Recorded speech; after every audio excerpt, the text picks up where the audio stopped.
Welcome back, anybody. This video is for Wood-Mizer sawmill owners only. So if you don't own a Wood-Mizer, you have to click on the next button and you can't watch this any longer.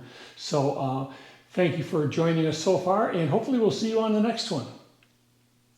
Now that they're gone, if you own a sawmill, Wood-Mizer, and you have simple set as I do, and possibly AccuSet, I want to show you something that I found out kind of by accident.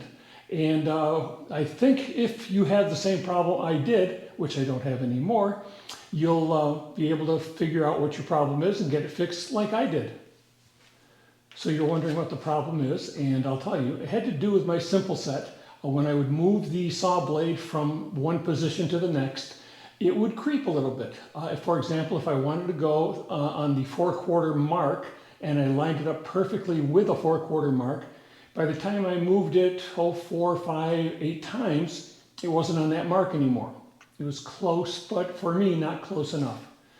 So what I did is I called Walt over at my local Wood-Mizer store, and the first thing he said I should be trying is the belt. Make sure that the belt is tensioned properly between the motor and the gear reducer that controls the carriage height.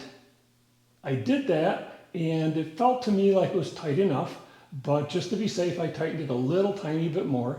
And getting all excited, I turned the mill back on and did some moves.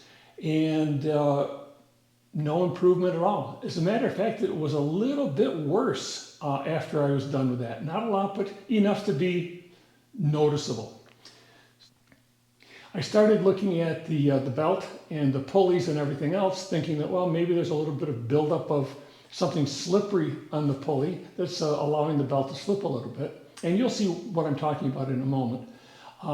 And so I ended up loosening the motor, getting it way down, getting the belt off, and I started to clean the large gear reducer pulley. And there was a little bit of black around the V part where the belt rides, but I noticed deep down inside the V, there was a buildup of sawdust. And it was quite a bit, a lot more than what I would have expected. Actually, I would have expected none, but there was quite a bit built up there. So I took a paper towel and got it all cleaned out and put everything back together. And guess what? Now we seem to be dead nuts accurate. So here's the video, and I'll see what happens and take it from there.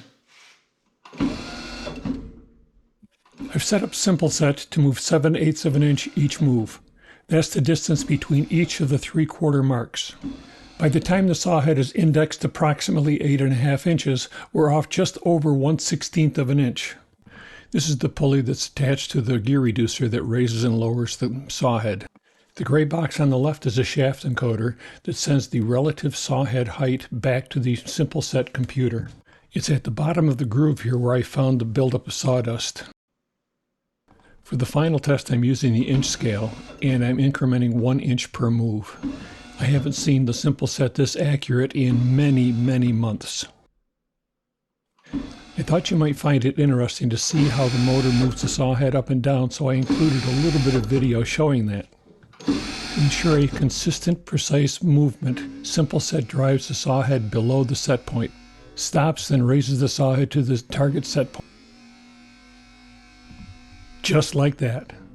Is that cool or what? I hope this video helped in some small way. Thank you for joining me so far, and hopefully I'll see you on the next video.